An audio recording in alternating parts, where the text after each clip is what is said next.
All right, Rapier Man, let's see it. So last time we looked at your D.Va gameplay, we talked about not committing too heavily onto the enemy tank. And that's because the enemy tank was a Reinhardt in the last game we looked at.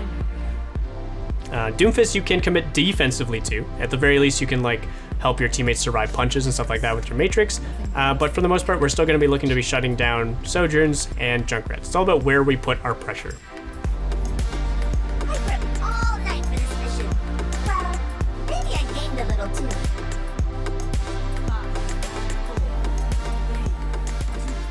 Early position here, the only thing I don't like about it is it doesn't really benefit our team's angles. And even if we are looking to pressure this, I'd rather see you pressuring at the corner. Yeah, right here. Here we go.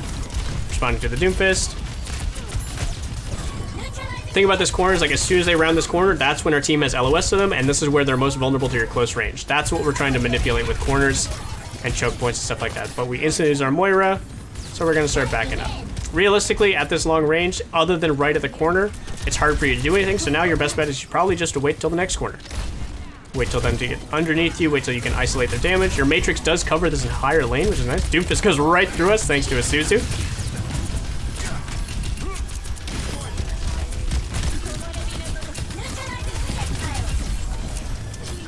I think it's fine. I don't think we even needed to use our boosters there. Always good to keep track of our HP. If our HP was a little lower, like if we were lower on armor, for example, I recommend boosting there. But right now, we just use natural cover. Even the payload provides some natural cover.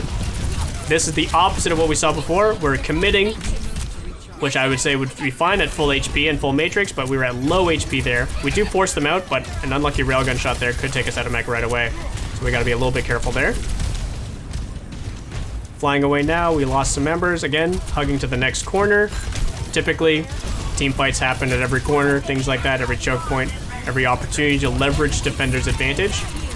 All right, Kitsune Rush going. Realistically, again, this is not an aggressive opportunity for us, but a good opportunity for us to create space for our team. By locking ourselves into that room, one, we're missing out on any angles coming in from main, where again, their Sojourn was and there are other members like that, but also we gift ourselves to the Junkrat who loves fighting in close range, right?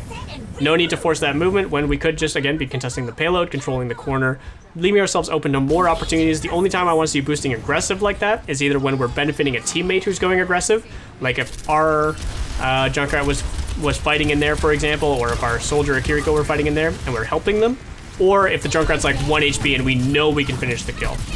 Otherwise, we rely more on our defensive resources because Matrix is an excellent defensive resource that we should be relying on for finding value as D.Va. And waiting for those opportunities to present themselves.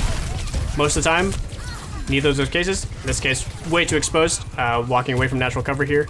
Either commit aggressively and die fast, or play real slow and build our mech. That was kind of like a middle ground that just got us punished. But yeah, biggest things we're looking for opportunities to find value as D.Va are over-aggressive DPS members that we can force out by just completely absorbing their damage and forcing them back up, just like this. That Sojourner was forced to slide away from us, and now she's gonna die to a bomb. If it's not a bomb, it could be our soldier doing damage to them, or them being forced in an awkward position, split from their team. Another aggressive DPS member we're capitalizing on. Doom will call a DPS in that instance. Or we see a teammate going aggressive, and we go aggressive with them to make sure that they don't die if we're going aggressive. I would like to see using booster here, even though like you're matrixing the soldier and doing good for him, you can also be doing the same amount of value by just getting in front of him, making sure that any bullets hit you instead of him is just as good. Well, not just as good, but equally strong, almost equally strong, I should say, as matrixing him.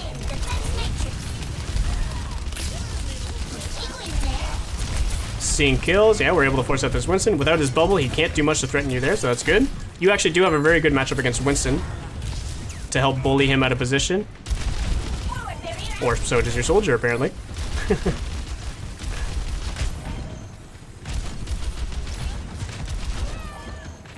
Seeing this Junkrat up here, we're moving up with them. Again, no need to lock ourselves into close angles like this. This is what like a DPS would do to find aggression early, is use that natural cover, but you're a tank. You want to be marking the most common angle. We do have our boosters at least to get ourselves out after a forced Kiriko ultimate. Oh, but our Junkrat is in a very aggressive position. Yeah, unlike Winston, Zarya does get the better of us. Oh, but we're Kitsune rushing back in. Can we make something happen? Maybe with our soldier here? Maybe not. flying out here. We can also look for ways to fly out more efficiently. Just cut the angle, go straight back up to high ground. But yeah, we're lingering without a clear advantage. We're not capitalizing on anyone being overexposed on the enemy team or any of our members being aggressive. So I want you to really strictly look for those positions. Otherwise, we just play for safety. If there's not a clear play being made, either by the enemy team that we're shutting down or by our team that we're supporting, we're kind of just playing the waiting game as D.Va a lot of the time. We don't have a lot of proactive resources. Maybe like a proactive bomb every now and then, but otherwise, we don't want to sit in the face of Zaryas, Bastions, Moiras now, all these characters that will even go through our defense matrix, or worse, no, I guess not worse, or equally as bad, force us to use all of our defense matrix before those plays are being met. So this is good. Just LOS, and now they're trying to chase you, and they're getting exposed to by our Junkrat and our Soldier. We're playing for time here. This is good. All right, we have Attack Visor going aggressive, and we're going right alongside him. And we're there to help secure a kill, and another kill. This was really good. This was our best aggressive timing yet. And even though we weren't there to match the Zarya and help stabilize from the Grav, we got enough value with our Soldier play going aggressive that it didn't matter. Very fun hero, the Junkrat.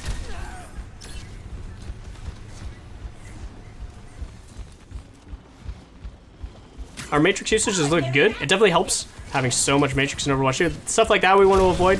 Again, I'm glad we just didn't use all of it at least. We're absorbing important cooldowns like Moira Orbs. We're getting good pressure there that helped our, like even little things like that, like our Junkrat tire, even though it's not Junkrat himself, is able to make an aggressive play. We see our Soldier peeking aggressively now. We're going to support him.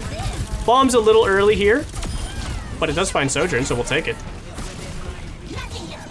Would have rather seen you go for a bomb when either there were more exposed members. I guess we didn't really see who we were bombing there. We just happened to catch the Sojourn around the corner.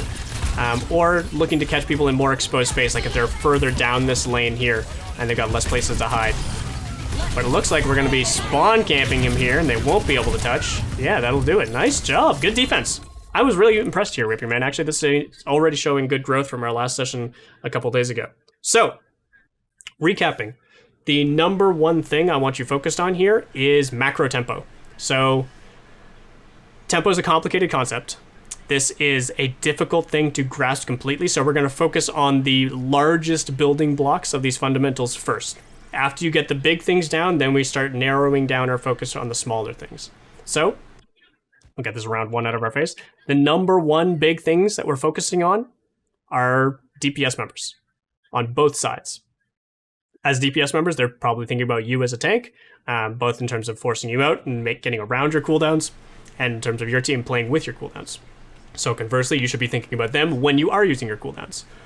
The biggest things you're looking for are opportunity windows.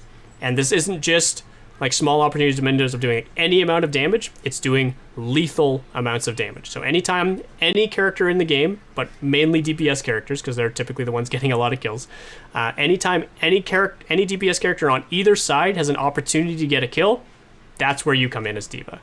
Since you have very low cooldown mobility on your shift, and you have very high uptime defensive resource usage with your Matrix, as long as you're not wasting it, which we didn't see much of, so you're doing good, then you're almost always able to react to one of these situations happening the first time it happens in a team fight. You're not going to be able to react to every single one, but I want you there to react to the very first one every single team fight. There were a lot of really strong examples here. Going back, this Tac Visor play with the Soldier, was it coming up? Yeah, right here, I think. But right now, there's no aggressive plays being made. The enemy team is walking up. Arguably, this is a defense aggressive play, but realistically, like this isn't, even though it's a lot of damage, it's not really a lethal amount of damage. So this is not really like a really aggressive play from the Bastion. He's just trying to force you out. This is not an aggressive playmaking moment. But then, once we back out and the Bastion goes down, again, no one's hyper aggressive. There's damage being thrown left to right, but now the first chance to get an actual kill comes when our Soldier is using his ultimate here. So ultimates are great examples of commitment to find a kill. And that's going to be true of ultimates across the board. When people are ulting, they're usually going for a kill with them. So, or in terms of supports, sometimes they're denying a kill with them as well. So when you see your soldier going aggressive here, you match his aggression. I would like to see a little bit more tempo here, moving just a little bit faster, just to make sure you are like aggressive with the soldier here on his target first, because as a tank, you typically want to be in front of them, right? But this is still really good reaction, and then because of that, you're there to help finish the kill. And if nothing else, you're guaranteeing that this play that the soldier is making is a safe play. Now, you're gonna have situations where soldier goes for this play, and he doesn't find anything. What's important is that you're recognizing a play is being made and you're adding value to it every single time. Again, D.Va's the best tank in the game at adding value to existing opportunities because she almost always has cooldowns ready to react to those opportunities wherever they are around the map. You can fly over there, you can put a matrix on anything. So make sure you know where those situations are happening and you're getting on top of them as quickly as possible. And then from here, because we started the fight off well, and this is why it's important to find the first opportunity, not the second, not the third, not the fourth, not the fifth, the first opportunity, because that's where our team is committing. And by the time they've committed, not everyone is D.Va. Not everyone can fly around in the middle of a fight. So at the least, you know, after this has commitments happened, you're still benefiting this same push. Because you're faster than Soldier and arguably Kiriko and your Moira eventually faded back over here, you're still moving in the same direction with them as the fight develops because you were there with them when it started. Now keep in mind, this was an example of us developing aggressively with our own play, but the same thing could happen if the enemy goes first. We want you there responding to the enemy going first and matrixing the overclock or getting on top of the Junkrat when he's going aggressive or things like that. So then when the team is done responding to that aggression, you've done everything you can to slow their momentum, eat as much damage, deny that value, and then again, you're still with the team because the team is responding to the same situation most often. There are a million different arguments to be made about whether you should prioritize more aggressive playmaking or defensive playmaking in any given situation. Right now, all I want you to focus on is the first situation. If it's the enemy DPS making a play first, you're playing defensive. If it's a teammate making a play first, you're playing offensive. And you add value to that situation wherever you can, because again, you should be available most times, unless you're out of mech or dead, coming back from spawn, of course, to just add value almost instantly to those situations. And again, this was a great example for you to sort of model your play off of. This is exactly what you're looking for, and this is exactly how it plays out. Even though the Zarya found value and went aggressive with Grav here, because we started off well with our soldier, he's healthy this entire team fight. He got the initial kill, of course, which was huge, and then we develop and we just clean him up one by one. Very well done. This was a great example of some solid growth we've seen in your play rate, and again, I just want to hone in your focus even more. Because there are times we are getting distracted. I don't want to like go back over every single moment or anything like that, but there are times we are either positioning too aggressively and getting poked out, which is forcing us to fly away, and then we're not able to react because the decision was made for us whenever we have to react defensively, or we're not reacting fast enough to aggressive plays. This was probably one of the better examples I saw, but there were other plays that were happening that we were slow to catch up with, or that we just didn't follow up at all. So I want this to become a consistent reaction in your play where, again, play is being made, I'm there as D.Va. That's your number one priority right now.